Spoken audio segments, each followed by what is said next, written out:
রূপচর্চার কিছু প্রাচীন পদ্ধতির মধ্যে একটি হচ্ছে ময়দার ফেস প্যাক। একটা সময় যখন এখনকার দিনের মতো cream, lotion, serum, night cream, হাবিজাবি ইত্যাদি পাওয়া যেত না, তখনও কিন্তু মানুষ রূপচর্চা করেছে এবং তখন হচ্ছে মানুষ ন্যাচারাল যেসব উপাদান পাওয়া যায় সেগুলো দিয়ে রূপচর্চা করত। আর প্রাচীন কিছু রূপচর্চার উপকরণের মধ্যে একটি হচ্ছে ময়দার প্যাক। সো চলুন দেখে আসি এই প্যাকটি আমাদের কিভাবে তৈরি করতে হবে।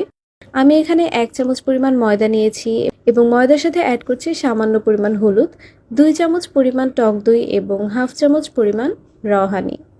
সবগুলো উপকরণ ভালো মতো মিশিয়ে নিতে হবে। এখানে আমি কোনো এক্সট্রা পানি ব্যবহার করছি না।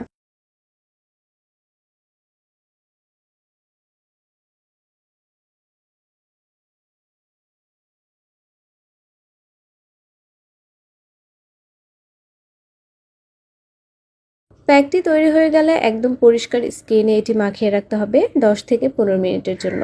ফেস প্যাক লাগানোর ক্ষেত্রে আপনাদের আরেকটা জিনিস মাথায় রাখতে হবে, ফেস প্যাক কখনো একদম শুকাতে দেওয়া যাবে না। যখন হালকা হালকা শুকিয়ে আসবে তখনই কিন্তু আমাদের এটা রিমুভ করে নিতে হবে। নর্মাল পানি দিয়ে আমরা এটাকে ধুয়ে ফেলবো।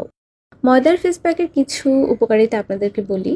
ময়দার ফেস প্যাক আমাদের স্কিনকে অনেক বেশি উজ্জ্বল হতে সাহায্য করে, স্কিনের কালচে দাগগুলো রিমুভ করতে সাহায্য করে, স্কিনে যদি সানট্যান থাকে সেটাও রিমুভ করতে সাহায্য করবে এবং সেই সাথে আমাদের যদি ডার্ক সার্কেলের প্রবলেম থাকে সেটাও কিন্তু রিমুভ করে ফেলবে। এজন্য আমাদের সপ্তাহে 2 থেকে 3 দিন এটা ব্যবহার করতে হবে, অথবা আপনি চাইলে একদিন পরপর ব্যবহার করতে পারেন।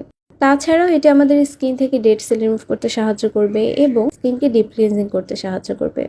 সো এই ছিল আমার আজকের ভিডিও। আপনিও চাইলে বাসায় ট্রাই করে দেখতে পারেন এবং কতটা কাজ করেছে সেটাও কিন্তু আমার সাথে শেয়ার করতে পারেন। Thank you so much. ভালো থাকবেন সবাই।